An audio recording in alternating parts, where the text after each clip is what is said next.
Buenos días, contadores y contadoras de la historia.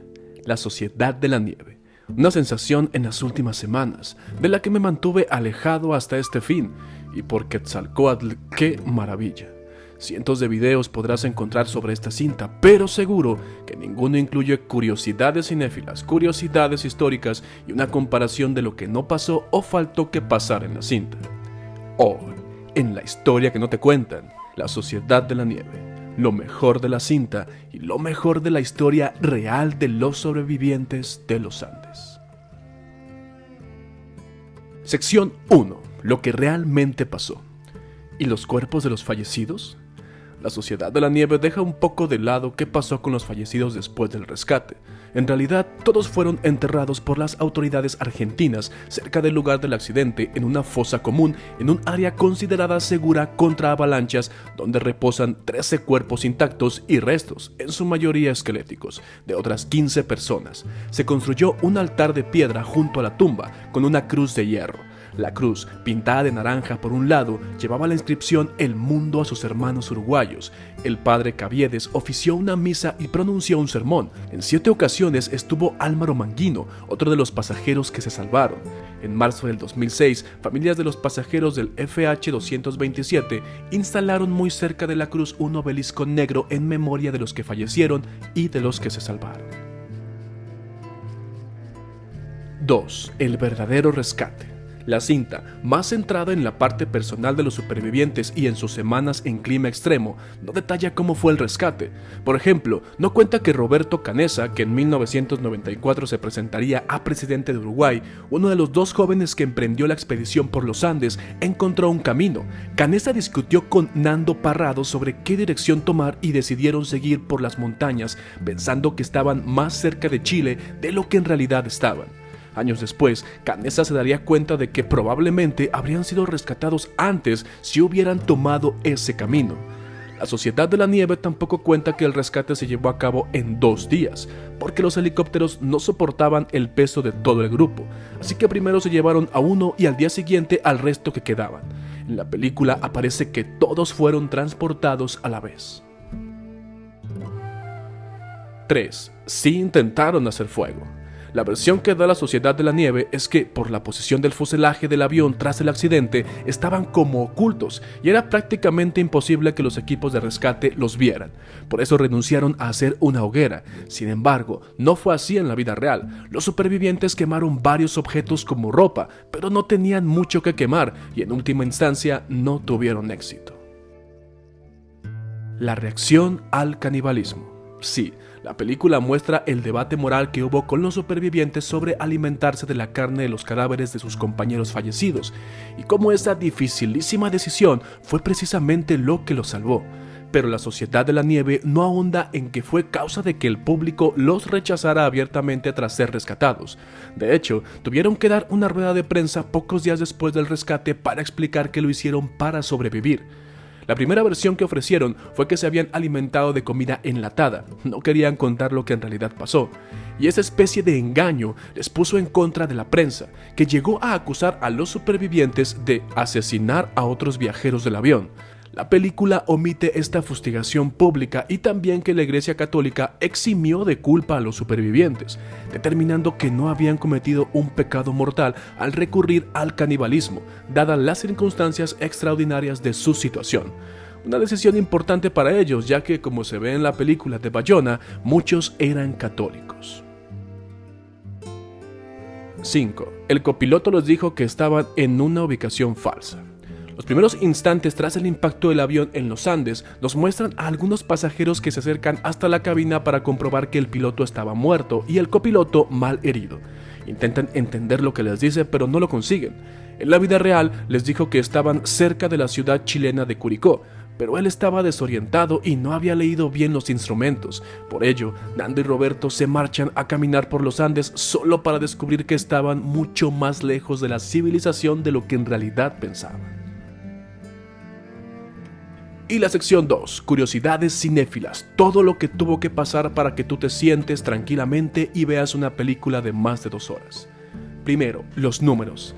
El film de 2 horas y media de Bayona fue una super inversión bajo la producción de la plataforma de streaming Netflix, que costó $70 millones. Tuvo 3 locaciones distintas y cuenta con un elenco conformado por uruguayos y argentinos. Las jornadas duraban 10 horas. Después había todo un tiempo muy largo de preparación, todo lo que era maquillaje, vestuario y peinado, que eso llevaba 1 hora y media. Después era ir a filmar a la montaña o al estudio, porque había 3 sets distintos en el mismo lugar. En total fueron 6 meses de casting, 3 meses de ensayo, 4 meses grabando la montaña. Después 1 mes más grabando el principio en Montevideo y después 1 mes más grabando en Madrid todo lo que es el accidente del avión. A eso se le suman 20 días que grabaron en Los Maitenes, grabando la caminata final del film que da inicio a la esperanza de los supervivientes. En total, más de 6 meses llevó todo el proceso de grabación de la película, 141 días de rodaje. ¡Wow! 2. Colaboración de supervivientes y familia de fallecidos. Desde el primer momento en el que se planteó llevar a término el proyecto cinematográfico, Bayona se puso en contacto con los protagonistas reales de la historia. No menos importante era contar con el apoyo de los familiares de los que no volvieron de los Andes, pues era precisamente a ellos a lo que esta película quería dar voz. Los actores pudieron conocer a las personas a las que interpretaban o a sus familiares en el caso de los que habían fallecido. El director de la Sociedad de la Nieve ha contado en varias entrevistas que la decisión de los supervivientes de apoyar y colaborar con la película fue totalmente consensuada por todos ellos, que se reunieron para analizar la propuesta como hubieran hecho cuando estaban en la cordillera. 3. Una dieta muy estricta. Para poder interpretar a los supervivientes, los actores se vieron obligados a bajar mucho de peso. Bajo supervisión experta, se sometieron a estrictas dietas para adecuar su aspecto físico a las exigencias del guión. Las escenas fueron grabadas en orden cronológico, de modo que el deterioro físico de los actores es perceptible a medida que avanza la cinta. 4. Grabada durante el confinamiento. Otro dato curioso es que La Sociedad de la Nieve se filmó durante el año 2020, en pleno confinamiento. Esto obligó a los actores a vivir en una situación de aislamiento junto al resto del equipo de grabación, durante semanas en un contexto no habitual para ellos. Esta circunstancia tan particular ayudó a que los actores y el equipo, todos ellos muy jóvenes, formasen un grupo especialmente cercano y unido que se nota en la película. 5. Los fondos reales. Una de las cosas que más llama la atención en La Sociedad de la Nieve son las espectaculares vistas de las montañas imponentes. Y es que las imágenes de fondo sí corresponden con las vistas del Valle de las Lágrimas, que es el lugar donde realmente se estrelló el vuelo en el año 1972. Sin embargo, la película fue rodada en la Sierra Nevada de España, así que ¿cómo es posible que las vistas se correspondan con los Andes si el set de rodaje se ubicó en España? Pues el mérito es del espectacular trabajo de efectos visuales. Todos los fondos de la película fueron cambiados para que se correspondieran con las vistas que veían los supervivientes en su día a día. Y la sección 3, por lo que este canal tiene vida, los datos históricos. ¿Cuándo sucedió? El accidente del vuelo 571 ocurrió el viernes 13 de octubre de 1972. ¡Wow! Viernes 13. Se trataba de un avión Fairchild FH-227D que había sido contratado por el presidente del club para volar a los Old Christmas Club, que se enfrentarían contra los Old Boys Club en Santiago de Chile. El vuelo llevaba a 40 pasajeros. Algunos miembros del equipo de rugby de 19 integrantes habían invitado a amigos y familiares para viajar con ellos. El avión del vuelo 571 había partido del aeropuerto de Carrasco el jueves 12 de octubre. Sin embargo, una tormenta en la cordillera de los Andes le había obligado a pasar una noche en Mendoza, Argentina. Fue reanudado sin que las condiciones climáticas hubieran mejorado. La causa del accidente de los Andes ha sido catalogada como un error humano. Las fuertes rachas de viento hicieron que la velocidad del vuelo disminuyera, mientras que la falla en los cálculos por parte del copiloto y el piloto al mando, quienes creían que podían iniciar el descenso, les impidió notar que estaban más cerca de la cordillera de lo que realmente pensaban.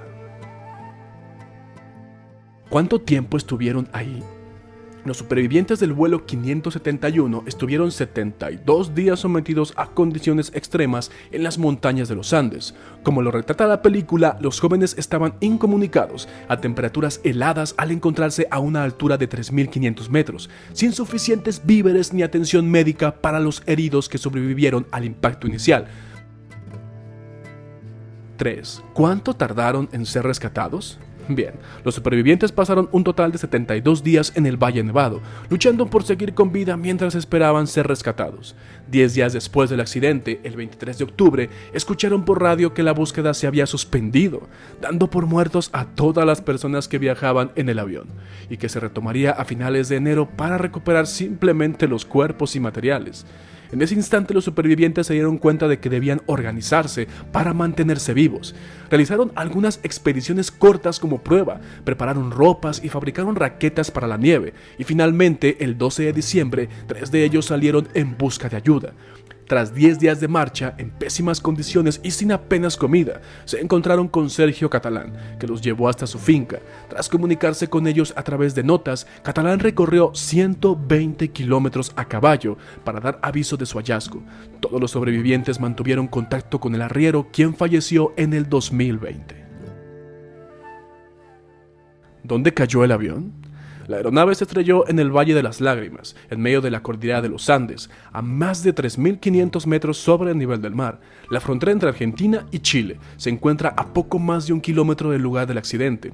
A su alrededor se alzan las cimas del volcán Tinguririca y el cerro Sosneado, que forman parte de un conjunto rocoso helado que en su punto más alto supera los 5.000 metros de altura. La Sierra de San Isidro, una amplia llanura que queda a sus pies, es una zona de tierras marrones y piedras que con la llegada de la estación invernal se cubre completamente de nieve y se transforma en un infinito paisaje blanco sin rastro de vida animal o vegetal. Y 5. La orina negra. Un detalle de la película que no ha pasado desapercibido es la mención a la orina negra, un síntoma del mal estado de salud en el que se encontraban ya los supervivientes. Una de las causas más probables de este fenómeno es la deshidratación severa, que causa que la orina tenga un color marrón oscuro. La única bebida en su abasto era nieve, tan fría que comerla era muy molesto para las encías y derretirla se convertía en una tarea letal y difícil. Considerando el entorno en el que estas personas se encontraron, otro motivo podría ser la rabdomiólisis.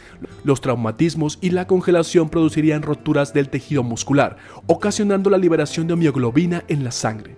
Esta molécula contiene hierro y por tanto teñía a la orina de negro. También existen otras moléculas que producen el oscurecimiento en la orina, como los cuerpos cetónicos que intervienen en el proceso del cuerpo para obtener energía. En casos de inanición, el organismo consume sus propias reservas de ácidos grasos almacenados en los músculos y el hígado.